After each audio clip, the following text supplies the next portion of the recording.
What's happening, everybody? It is Trey here. I'm joined again by my dad, Sean, and today we are going to be taking a look at The Doors' self-titled album in a detailed track-by-track review. This is the first time we've ever really heard The Doors. Yeah, just a few songs, but never an album. Yeah, like never this. a full-on record. And this is your first time joining us here at Reactions to the Classics. Thank you so much for stopping by. Here at the channel, we take a look back at some of the most classic records of all time and do a detailed track-by-track review of them. We listen to the record a lot of times, do our research. So if that sounds like something interesting to you, be sure to hit that big red subscribe button. And if you'd like to connect to the community that we built here, be sure to click the Facebook link below. We got a great group of people there, and we also have our Patreon where you can support us there, have exclusive videos, early access, fun stuff like that. But all that to say, Sean, let's get into some quick facts. Well, Trey, as you mentioned, it's their debut album, came out January 4th, 1967. This thing's ranked number 42 on the Billboard Top 500 Albums of All Time.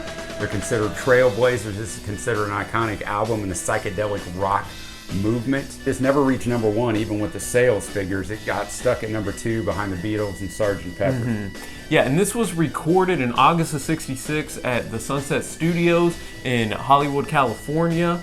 And it was recorded with a 4-track mixing machine. You had a track for Morrison's vocals, you had a track for the guitar and the organ, and then you had a track for the drums and bass, and then another overdubbing one. So that always kind of takes me aback when we hear these 60s records, how little technology there was, that they just went on there and were able to make all these iconic sounds and records with not a lot at their disposal. And then we're here today, and we're not making a bunch of classic records. No, we're definitely not. As much as we were back then. Trey, that takes us right into the first track. Break on through to the other side. Even if you're not real familiar with The Doors, as we weren't, this song.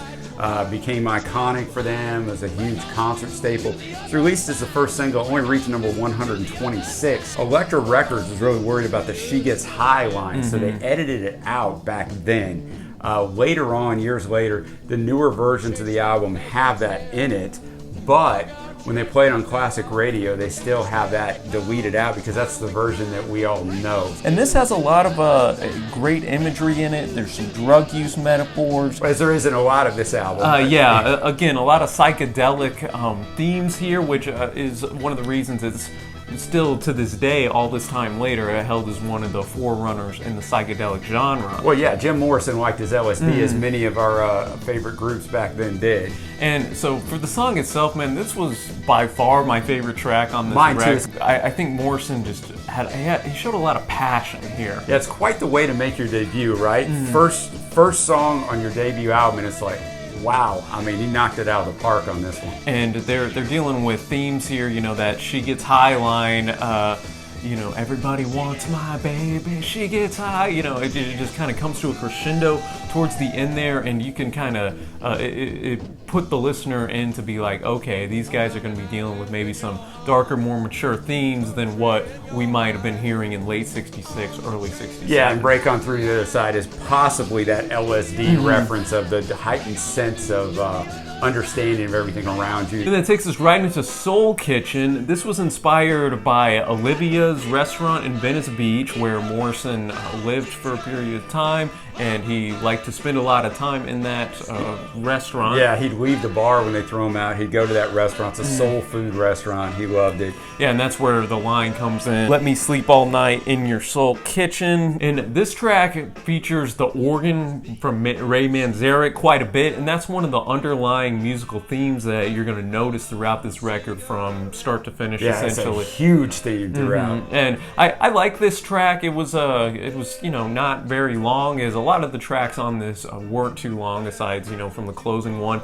And I thought the use of the organ here actually heightened the sense of the song, made it better. That brings us up to the Crystal Ship. This was the B-side of the Light My Fire single. That starts out like a conventional love song, but then the lyrics kind of go a different direction. Pretty challenging to figure out what they mean.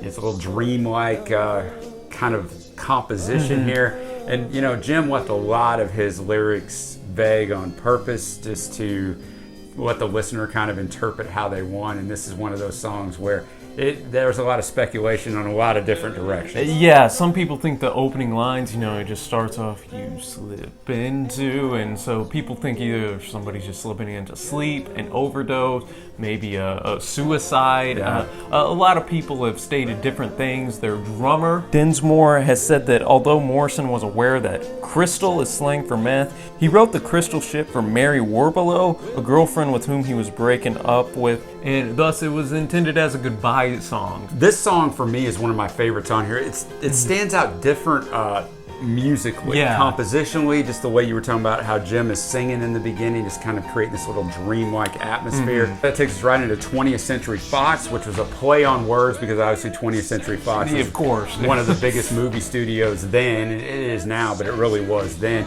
I think as you interpret the lyrics, it's about a good-looking woman who kind of thinks she's all that. A fox. A fox, a 20th Century Fox. Yeah, and I thought the drumming here was pretty solid.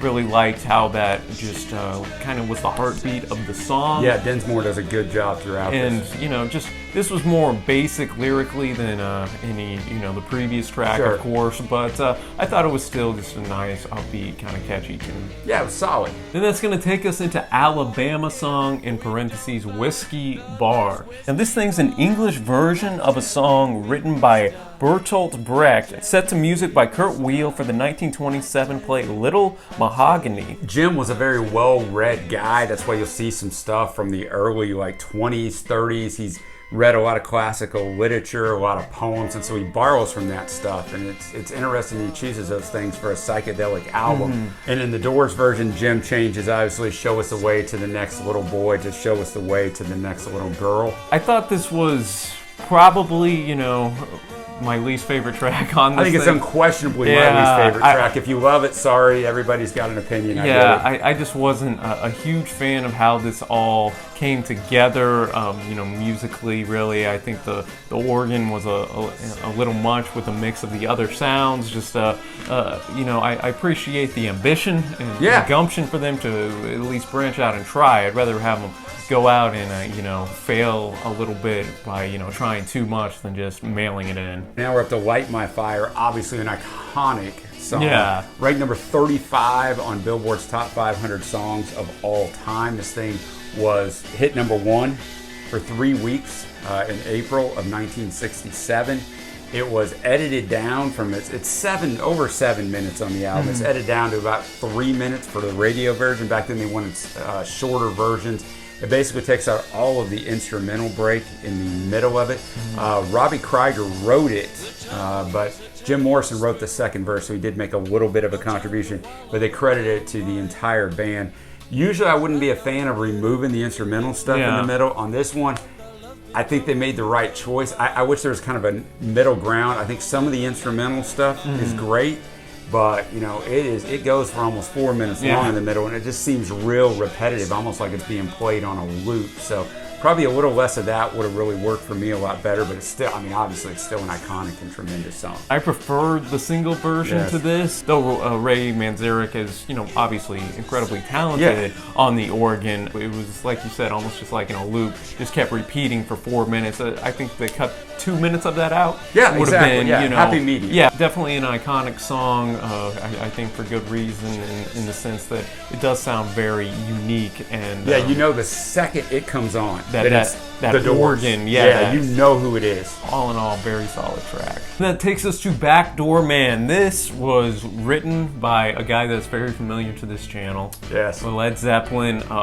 Willie Dixon. Yeah, and this was performed by Howlin' Wolf, another guy. Chicago Blues guys, man. In 1960, and this was called Backdoor Man because it's a Southern saying essentially. Yeah, in the blues culture. That whenever you're having an affair with a woman, her husband comes in through the front door. You better get out that back door if you want to keep breathing. Yeah, you just get on out of there, and that's kind of what this song is about. For me, this song was just okay. Not one of my favorites on the album. I'm actually going to disagree with you a little bit there, Sean. This one grew on me over time, and this was probably in the top half for me, actually. I thought it was just a nice, energetic track. Next up, we're to I Looked at You, which Trey, basically this is just a love at first sight song. Pretty simple song in comparison to some of the themes from the other songs on here. I liked it. That was a pretty good track. Yeah, and I really enjoyed the drums on this thing. Great use of cymbals here. I thought Dinsmore was an underrated probably part of this band, just as you think of their legacy as time goes on. Again, you got heavy use of that organ.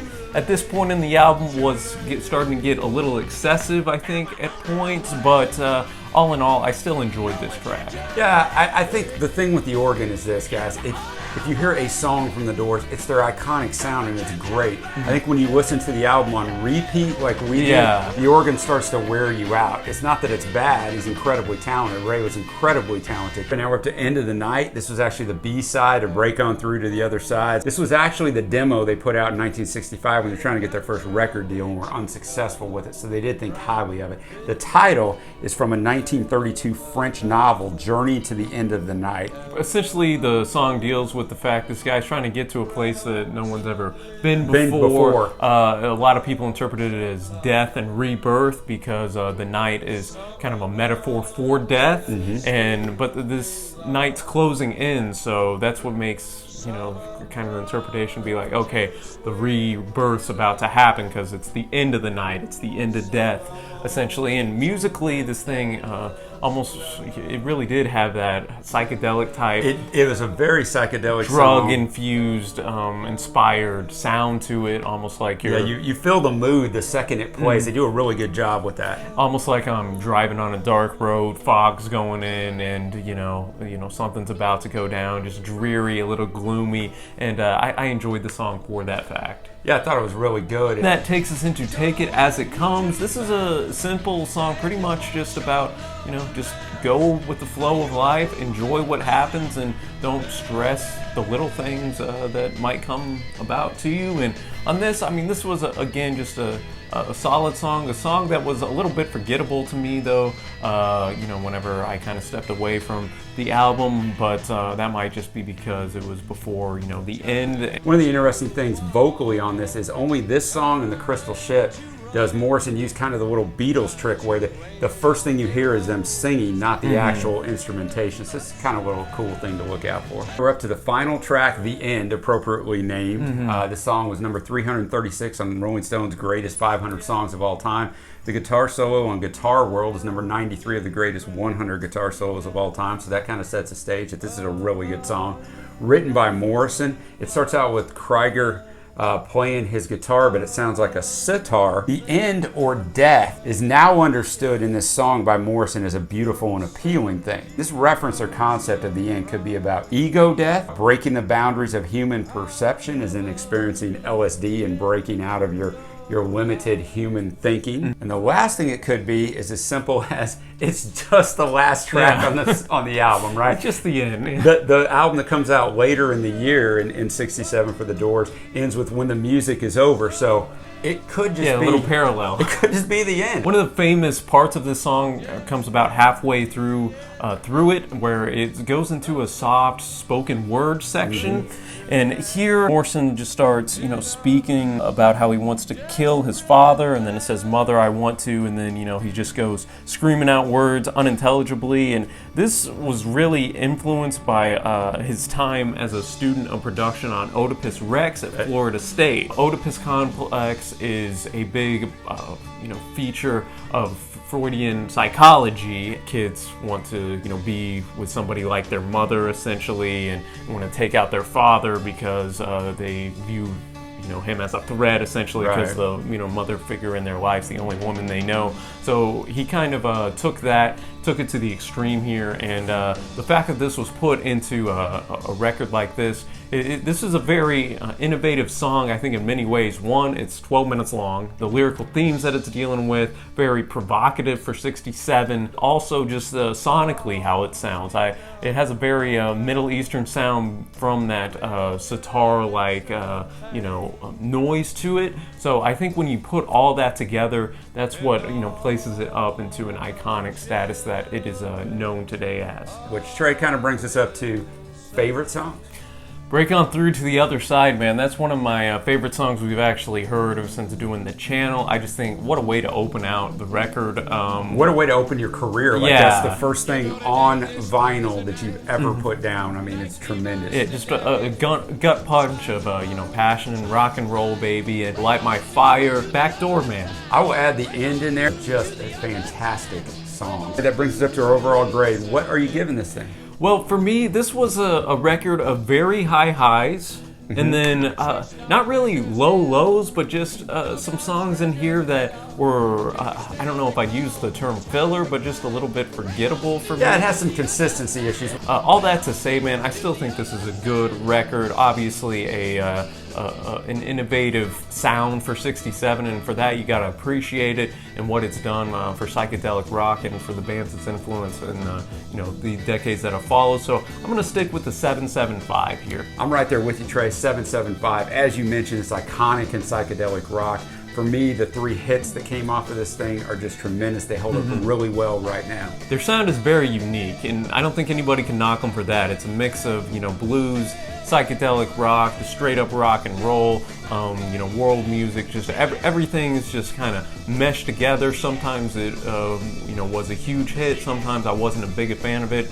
But like I said earlier in the review, I did appreciate the fact that they at least would stretch out there at points and not just like a lot of bands just let's get complacent and sound the same song after song. Yeah, I think trademark sound is something that just every band tries to get, and very, very few are ever able to attain it. And the Doors did. Like I said, you hear the beginning of Light My Fire and you know exactly who it is. So I think that's a great, great thing. And we would really love to know your thoughts on this record. Let us know, comment below. What do you think of the Doors in general and this record? What are your favorites, least favorites, and all that good stuff? And Sean, thank you for the research. Always fun to hear the backstories to these tracks. And be sure to hit that big red subscribe button, y'all. We upload twice a week in a variety of genres, so there will be something for everybody. And until next time, y'all, happy listening, and we will see you.